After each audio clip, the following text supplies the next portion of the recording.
Kalau sampai hari ini kamu berpikir bahwa win ratio merupakan satu-satunya hal yang paling penting saat kita trading, ternyata hal tersebut salah besar. Dan bahkan kalau sampai detik ini kamu mengira bahwa strategi itu hal yang di atas segalanya, hal yang paling penting saat kita trading, ternyata hal tersebut juga salah. Contoh yang sangat ekstrim, teman-teman, katakan si trader A punya strategi yang sangat baik. Punya win rate yang sangat amat tinggi, misalkan 98%, katakan. Tetapi tanpa diimbangi dengan risk reward dan money management yang baik, serta psikologi yang sehat, saya yakin dan percaya si trader A tadi akunnya tidak akan kemana-mana. Saya dari Indrawan Pratama di sini kita akan bahas 3 hal terpenting di dalam trading. Ingat teman-teman, strategi merupakan hanya satu bagian di dalam trading. Win rate juga demikian.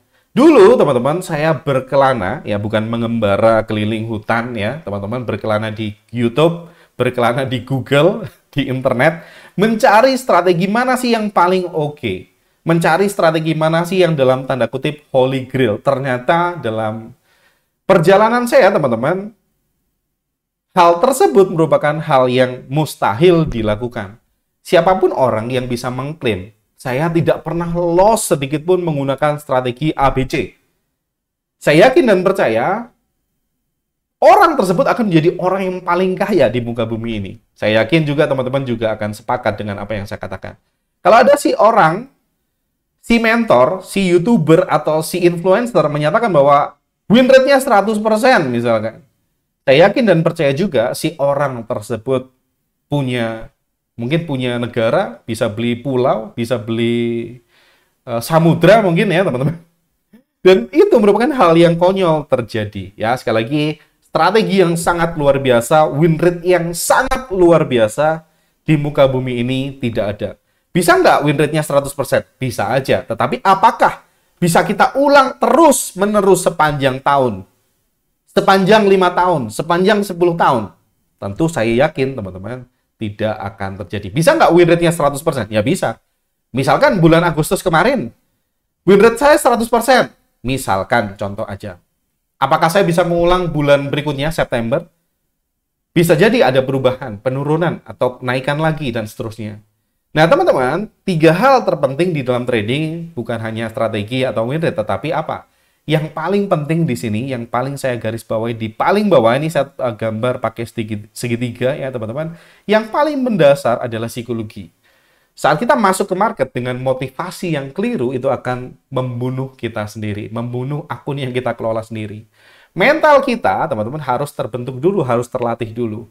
Nah, teman-teman, banyak orang merasa bahwa trading merupakan jalan pintas untuk kaya. Saya pun juga demikian waktu itu.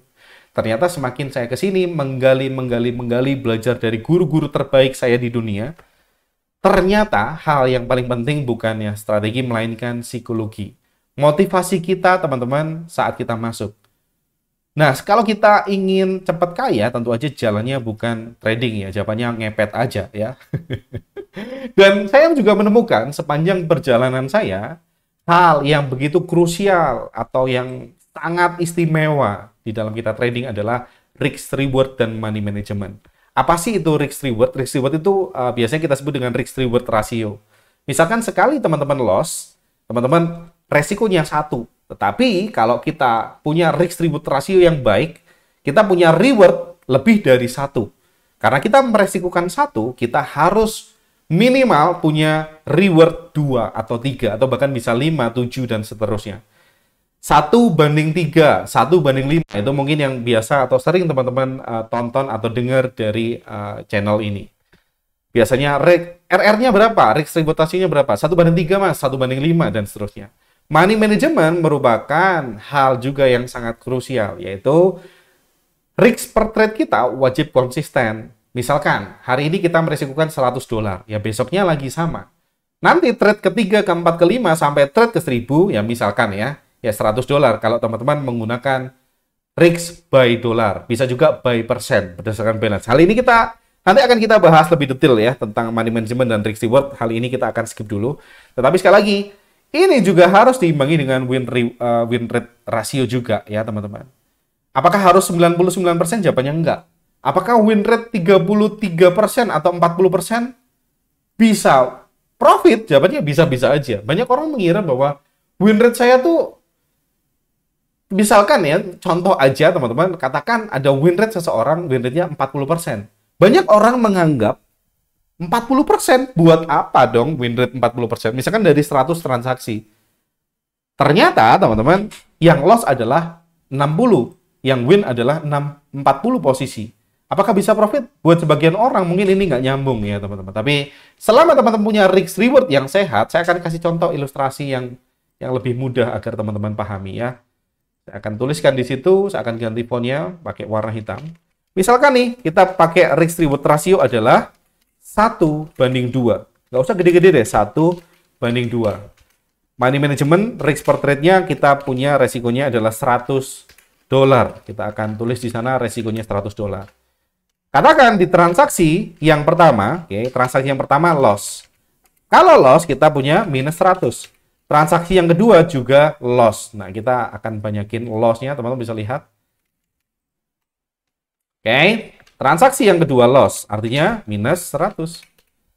Transaksi ketiga loss juga, minus 100. Transaksi keempat loss. Transaksi kelima loss. Transaksi keenam win. Nah, karena kita pakai risk reward ratio 1:2, sekali kita win, kita dapetin berapa? 200. Transaksi ketujuh juga win. Kita dapat $200. Transaksi ke-8 win. Kita punya $200. Transaksi ke-9, teman-teman, kita loss misalkan. Loss minus $100. Transaksi ke-10 misalkan win. $200. Kalau kita total, teman-teman, nah teman-teman bisa lihat nih, total. Di sini yang win berapa? Win-nya ada 1, 2, 3, 4. 4 dikali 200 artinya $800. $800 kita simpan dulu. Loss-nya berapa kali? 1, 2, 3, 4, 5, 6. 800 dikurangi 600, artinya totalnya adalah profit $200. Nah, inilah teman-teman, kalau kita hitung win rasionya ini berapa jadinya? Win rasionya ternyata nggak tinggi-tinggi amat. Dari 10 transaksi ternyata yang win cuma 4. Artinya kita punya 40% win rate. Nah, ini buat sebagian orang, teman-teman, win rate 40% ini kecil banget. Padahal, teman-teman, 40% bisa profit nggak? Ya, bisa-bisa aja. Kalau teman-teman punya money management dan risk reward yang baik. Kenapa money management ini penting? Nah, misalkan, kalau teman-teman transaksi yang pertama ini loss ya. Ini loss. Ini loss. Ini loss. Aduh, kok loss 3 kali ya? Karena money managementnya nggak sehat, oke, saya akan gedein risk-nya jadi $500. Transaksi yang keempat, loss lagi $500. Bayangkan, kalau ini terjadi, teman-teman, akan membengkak. Loss lagi, nggak terima kan? Loss $500, saya gedein lagi jadi $1.000. Ternyata, teman-teman, loss lagi $1.000. Nah, kalau ini membengkak, teman-teman, yang paling terganggu apa? Yang paling terganggu adalah psikologi kita. Sekali lagi, psikologi adalah hal yang paling krusial, teman-teman. Kalau teman-teman nggak percaya, it's okay. Silakan buktikan aja sendiri ya. Sekali lagi, seperti itu yang ingin saya sampaikan. Sekali lagi, ini berdasarkan pengalaman saya, perlu teman-teman validasi kembali ya. Nah, teman-teman, saya kemarin juga barusan baca buku ya dari Mark Douglas. Ya, beliau pembuat buku yang namanya Trading in the Zone. Mereka atau Mark Douglas ini, teman-teman, mengatakan bahwa di chapter 3, kalau nggak salah, attitude produce better overall results than analysis or technique. Jadi attitude ataupun psikologi merupakan memproduksi better overall result, memproduksi hasil atau outcome yang lebih baik daripada analisis atau teknik. Sekali lagi, strategi atau analisis teknik berada di sini. Segitiganya paling kecil. Psikologi merupakan hal yang paling mendasar dibarengi dengan risk reward, money management, win rate, dan strategi. Sekali lagi, ini saya kasih contoh nyatanya ke teman-teman ya. Saya akan bongkar. Di bulan Agustus lalu, sekali lagi di VIP Mentoring, saya informasikan terlebih dahulu, kita punya sesi live charting setiap hari Senin. Dan kita akan journaling di galeri supply and demand di member area. Dan ini adalah recap selama bulan Agustus, selama kita charting setiap hari Senin. Nah, ada 19 posisi, sekali lagi ini tidak merepresentasikan total keseluruhan bulan karena kita hanya trading atau charting di setiap hari Senin. Itu pun hanya satu kali. Sekali lagi, kita punya 19 posisi. Kalau teman-teman lihat, ini adalah posisi yang kita marking bersama.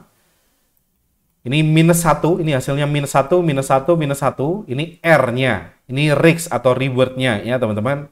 Kalau minus berarti risk-nya minus 1, minus 1, minus 1. Artinya SL. Kemudian setup kita yang kedua. Di bulan Agustus, ini masih di tanggal yang sama, tanggal 1 Agustus, juga minus. Di tanggal 3, kita minus lagi. Bayangin teman-teman, kalau orang yang tidak memiliki psikologi yang sehat, tidak pernah belajar strateginya secara utuh, tentu si orang tersebut akan goyah. Goyahnya ada dua kemungkinan teman-teman. Kalau kita mengalami 3 kali loss beruntun seperti ini, banyak orang mengira bahwa strateginya tidak work. Mengira juga, apa yang mereka lakukan kalau strateginya mereka mengira bahwa tidak work, mereka akan ganti strategi. Step berikutnya adalah mereka akan trading lagi dengan strategi yang baru. Strategi yang baru, loss beruntun, mereka akan ganti strategi lagi. Nggak akan kemana-mana. Nah, outcome yang kedua adalah, kemungkinan yang kedua adalah si orang tersebut, money manajemennya akan diberantakin. Karena saya loss 3 kali, misalkan nih resikonya $100, $100, $100. Seperti yang contoh yang udah kita bahas tadi, teman-teman. Risk-nya saya gedein deh untuk menutup loss 3 kali beruntun tadi. Saya gedein, misalkan transaksi yang keempat nih. Transaksi yang keempat, kita win. Resikonya $500 kan tadi. Karena kita win, jadi karena minus 3 ini artinya kita minus 300. Sekali win kita plus 500, artinya kita profit 200. Karena over PD, lagi-lagi, risk-nya saya tetepin aja nih. Misalkan $500 lagi. Padahal resiko yang kita sepakati di awal tadi adalah $100. Ini hanya contoh ya. Resikonya $500 lagi. Nah, di transaksi kelima, kita menghadapi kena stop loss lagi. Yang tadinya profit $200, sekarang minus lagi $300. Nah, itu ada dua kemungkinan. Orang yang melakukan ketidakdisiplinan atau yang punya psikologi yang kurang baik. Antara mereka akan mengganti strategi karena merasa bahwa 3 kali loss beruntun ini bukan merupakan strategi yang mereka inginkan. Mereka menganggap bahwa strategi harus win terus, ya mereka akhirnya berganti-ganti strategi, mencari strategi yang menurut dia paling oke dan berganti-ganti terus sampai tua. Opsi berikutnya adalah money manajemennya diberantakin, bisa jadi menaikkan resikonya dan lain sebagainya, sehingga mengakibatkan akunnya bisa collapse juga, ya bisa MC juga. Nah teman-teman bayangin aja, sampai transaksi kesekian, ya ke-6 ini profit lagi, ke-7, 8, 9, minus terus ya. Bayangin ini udah minus berapa kalau teman-teman total? Minus banyak banget ya kalau teman-teman hitungin. Nah, ternyata di trade ke-10 baru profit lagi. Trade ke-11 minus. Dan sampai trade-trade berikutnya, teman-teman, ini punya transaksi yang profit. Kalau teman-teman ingat, win rate-nya ini berapa sih? Jelek banget kan? Ini teman-teman bisa lihat. Win rate-nya di 1:1 cuma 47%. Nah, ini jelas minus ya. Kalau di 1:2, 47%. Ini bahkan bisa profit 8R. Kalau teman-teman meresikukan 1R-nya di sana adalah $100, berarti ini udah profit $800. Di transaksi TP 1:3 ini hanya 31%. Banyak orang nggak pengen ya kan win rate-nya 31%. Padahal kalau teman-teman punya risk reward yang baik, teman-teman masih bisa profit. Sekali lagi, 5R, atau kalau 1R-nya $100, ya $500. Kalau 1R-nya nilainya $300, ya berarti $1.500. Begitu juga yang tengah ya. Kalau teman-teman punya R $300, resikonya 1R-nya bernilai $500, artinya profit $4.000, dan seterusnya, dan seterusnya. Sekali lagi, ini adalah perhitungan secara R agar lebih mudah. Risk-nya tergantung teman-teman, mau pasang risk berapa, sesuai dengan money management yang teman-teman sepakatin. Nah, sekali lagi, menjawab pertanyaan teman-teman yang masuk ke chat yang saya baca di Telegram. Win rate-nya apakah sangat penting? Win rate strategi yang saya gunakan tuh berapa? Nah, ini teman-teman bisa lihat, kira-kira seperti inilah. Ini sekali lagi tidak merepresentasikan total keseluruhan bulan, tapi ya setiap hari Senin kita live charting, dan ini pembukuannya atau journalingnya kita tulis di sini. Apakah apakah win rate adalah hal yang paling penting? Tentu aja jawabannya enggak begitu penting. Yang paling ideal adalah keseimbangan di antara kesemuanya ini. Strateginya oke, risk reward money management dan win rate-nya baik, psikologinya harus juga paling baik. Nah, alur yang saya tawarkan ke teman-teman adalah seperti ini. Banyak orang tidak ingin melakukannya, tetapi Saya yakin dan percaya buat orang-orang yang dengan sepenuh hati melakukannya, path atau jalur ya teman-teman, menuju ya kesuksesan di dalam trading ya teman-teman. Ini kita spesifik kesuksesan di dalam trading. Alurnya tuh seperti apa? Kuasai satu set strategi. Oke, saya akan catat di sini supaya lebih enak ya, supaya teman-teman bisa punya gambaran yang lebih jelas juga. Oke, setelah ini kita akan sambungin dengan segitiga yang ada di sana. Yang pertama, kita wajib kuasai satu set strategi. Nah, kok kita kuasai strategi dulu? Ya, stop dulu ya teman-teman, kita akan bahas dulu pelan-pelan. Nah, setelah teman-teman menguasai satu set strategi, ingat kata kuncinya satu set strategi, teman-teman bisa lanjut di tahapan yang kedua dengan cara apa? Pengetesan atau memvalidasi. Dengan cara apa? Backtest. Kumpulin datanya. Nah, di sana teman-teman, saya yakin dan percaya teman-teman setelah menjalankan dua step ini, teman-teman akan banyak belajar tentang strategi, risk reward, money management, dan win rate-nya. Melalui apa? Backtest. Setelah itu teman-teman kumpulkan atau melakukan journaling dari data backtest ya, berdasarkan data backtest. Nah, kedua hal ini teman-teman, mana nih? Saya akan kasih arrow ya. Arrow yang ini saya akan kasih warna ungu. Oke. Saya yakin setelah teman-teman melampaui ketiga atau kedua hal ini, ya ketiga deh. 1, 2, 3 komponen ini, teman-teman. Teman-teman akan berada menguasai strategi risk reward, money management, dan win rate. Yang sehat tuh seperti apa, teman-teman akan ketahuan semua tuh di sini. Oke, langkah berikutnya, ini belum berhenti di sana, teman-teman. Step keempat adalah kita melakukan forward test. Saat kita melakukan forward test, itu adalah ranah kita berlatih psikologi. Forward test, sekali lagi, bisa menggunakan real account, oke, tetapi stay very small. Nah, saat kita melakukan forward test, kita mau menerapkan strategi yang udah kita tes sebelumnya. Ini adalah jalur yang saya tawarkan ke teman-teman. Terserah teman-teman merasa ini masuk akal atau enggak ya teman-teman. Dan kalau masuk akal ya silakan diuji ya. Kalau nggak masuk akal jangan dipakai ya. Kuasai satu set strategi yang pertama. Lakukan pengetesan. Dengan melakukan pengetesan teman-teman akan punya datanya dengan cara melakukan journaling. Teman-teman udah masuk di kedua ranah ini. Langkah berikutnya adalah melakukan forward test. Memastikan data backtest tadi itu benar-benar valid saat teman-teman menjalankannya di akun yang sedang berlangsung di real market. Ya teman-teman. Kalau backtest kan bisa aja tuh ada data-data yang kurang valid. Misalkan di backtest kan kita bisa mengambil semua posisi. Padahal di kehidupan nyata kita nggak bisa mengambil semua posisi. Karena apa? Ya kita manusia, kita ada waktu untuk tidur, ada waktu untuk jalan-jalan misalkan, ada waktu untuk keluarga dan nggak sepenuhnya kita di depan komputer, kecuali teman-teman mau tradingnya di depan komputer terus ya bisa aja, tetapi hal tersebut tidak direkomendasikan.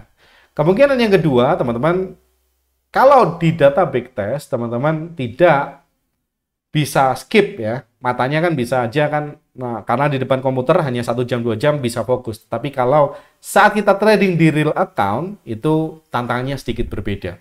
Jadi seperti itulah. Kenapa kok pengetesan ini wajib 2 kali ya? Karena itu teman-teman. Langkah berikutnya, kalau teman-teman udah punya data forward test, ya tetap kita melakukan apa? Journaling. Dengan journaling kita bisa melakukan evaluasi nanti ke depannya. Oh ternyata forward test saya datanya sesuai ekspektasi.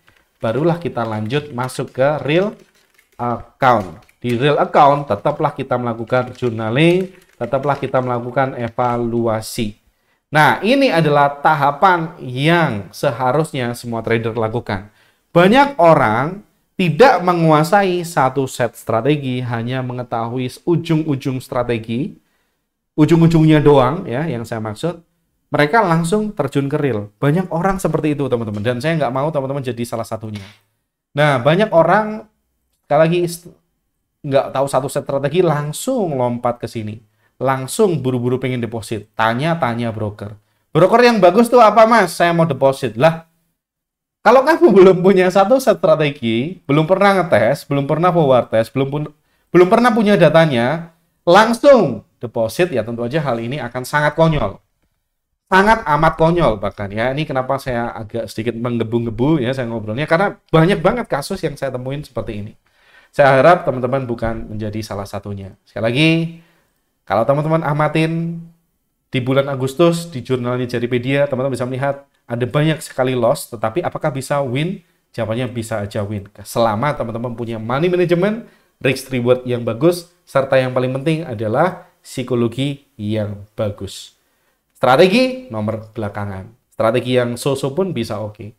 Tapi sekali lagi, kalau teman-teman menguasai ketiga hal ini, saya yakin dan percaya, saya juga mendoakan teman-teman, kita semua, saya juga berdoa untuk diri saya, kita bisa sukses di dalam bisnis ini bersama-sama. Dan by the way, kalau teman-teman ingin belajar tentang hal ini lebih mendetail, teman-teman bisa join di VIP-nya Jaripedia. Kebetulan hari ini khusus promo 99, teman-teman.